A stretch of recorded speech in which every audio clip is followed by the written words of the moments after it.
Hello and welcome, this is rooflemonger. So this video here is to show you how Goku, and this is Super Saiyan Goku specifically, not the other million versions of Goku, his jumping key blast option select into deflect. Now if you're not aware of what the term option select means, it just simply means one input or series of inputs will lead to the best possible situation coming out no matter the given situation, and that's exactly what this is. So I got this from Lao Ping over on Twitter, so congratulations to him for figuring this out, and if I did this right, there's like a little flashing icon or something over this Twitter handle there. And so what I'm going to do now is just walk you through what it is. So Goku's jumping ki blast here, it's got a bit of unique property in that it holds him in place for the duration of him doing it. And what I'm just going to show you here is the option select in a nutshell. So I got the enemy Goku set up to do a basic jump in attack here, where he just says jump in heavy and then the ki blast. It's a very common starter for a lot of Goku's like instant air dash based offense. And now let's see here. So once again here, we're just going to show it. Here is me blocking it. Now I'm going to try to reversal it. So that's a recorded dummy, so his inputs can't change on the fly. So what's happening here? Why can he get the hit when he connects, and why did he deflect right away when I tried something invincible? Well, let's walk you through the steps. So now to properly understand what this is, we do now have our inputs turned on, as you can see here. So the usual instant air dash into heavy, none of that changes. So you can instant air dash however the way you choose it. I always do the up, forward, and then forward method. And then you just hit heavy, same as you always would, right? And then we also just go into ki blast here. And if it connects, that's fantastic. We basically get a combo, and we can do all that kind of fun stuff, right? But what we're doing here now, instead of just hitting ki blast by itself, what we're going to do is hit back and ki blast at the same time. Now, if you are a sharp student here, you may know that on the ground, back and ki blast, that's your deflect button. So what's going to happen here is this. So we're just going to do the move. And if it hit, that's great. We still get, whatever damage we can get because it's an easy hit confirm. It's a pretty decent window in the hit confirm. Because hitting back and S in the air just gives you the regular ki blast. It doesn't do anything else but give you the regular ki blast. Although don't mash it, otherwise you might get a little backdash right there. But what happens now is this. So if the enemy does an invincible move or is for otherwise, whatever reason, not there when we go for our jumping heavy, we are going to hit the ground.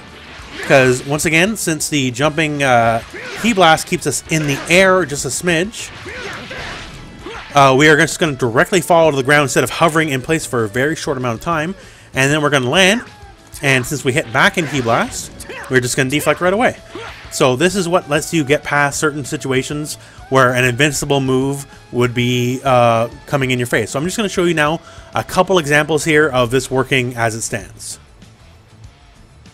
So here we have Vegeta. Vegeta's rising knee is probably the single most common reversal you're going to see in this game. So here we are just showing it off and easily deflected. And of course, if you're really quick on the draw, you can also follow up with a Kamehameha or your own whatever offense you can think of after that. And now let's say we want to seriously up the ante here. So now we got Cell, and Cell has the big old beam level 3, right? So let's see what happens here.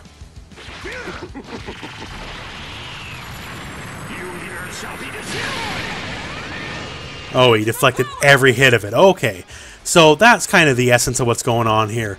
Once again, it's going to be the better of the two options always, generally speaking. There are some elements of timing to it. So let's say here we have Bardock, right? Bardock causes kind of a hard screen freeze. So let's try that one more time here. So we can see Goku still in the jumping heavy animation, yet he doesn't quite have time to land before the hit connects. But there are ways to time that, so let's talk about the timing elements to this. So Goku's quarter circle forward and light attack here in the air is his most reliable source for a sliding knockdown, and we can use that as kind of a timing tool to basically get our mix up here, our option select, as close as possible timing perfect. Now, is it going to be always timing perfect? No, it won't. Because the enemy has some say in the matter. They can delay their attack and all sorts of other stuff. So this is just kind of more of a timing device, a metronome, if you will. But it's not going to be flawless, but just give you ground to work from. So I'm just going to show you a very basic combo here, just kind of the application and thought process of the setup. So you've probably seen a combo like this a million times with Goku. We're going to dash forward, then instant air dash into the OS. So if they block, great, whatever. They have to take both hits if they up tech, and then you can keep your pressure going from there.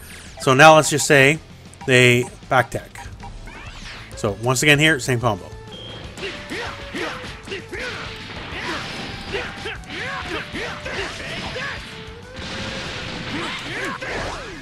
So if they back tech, that same timing will cover both the up and back tech. And while we're doing this, we are hitting back while doing our key blast. So if we land and they're not there to be hit, otherwise known as they're doing some sort of invincible move, then that's exactly when we're going to land and we're going to get our deflect out. So over the years of me playing fighting games, I've seen a million complicated options like kind of setups, and I'm happy to say this isn't one of them. This is just you holding back when you would hit a button you're going to hit anyways, and it does a lot of the heavy lifting for you, so it's a very real match applicable option select to work with. So, you know, it gets rid of a lot of pesky, you know, people just love to reverse out of everything, and, you know, if you think they're going to burn that bar, then it'll still kind of save you in that situation. And you do gotta watch out one thing though. It's not gonna save you from the people who spam level 3 grabs specifically. So if you got like your Trunks here, deflect does not save you from grabs, so you are gonna get chucked against like Trunks or Android 16 or anything like that. So keep that in mind. But yeah, overall, it's a fantastic, very real world applicable OS, and it's just a really good thing to add to your game plan if you are playing Super Saiyan Goku. Now, there was a part of this video where I was thinking, oh, well, this is a cool feather in Goku's hat because, you know, it wouldn't work with another Goku, but sure enough, it actually works with Goku Black. So, much the same concept, and you get a combo if it hits, and if it misses, then he gets the option select deflect as well, just the same as Super Saiyan Goku does. Now, Goku Blue, he falls when he does his jumping ki blast right away, so it's not going to work. But this does work very much the same for Goku Black as it does for Super Saiyan Goku, just so you know. And thus also the applicables of knockdown pressure and, you know, timing your instant air dash on the wake up, all that stuff is applicable as well. So all that said, handy stuff to be sure. So thank you very much for watching. Hope this video found you well. Go out and play some Dragon Ball.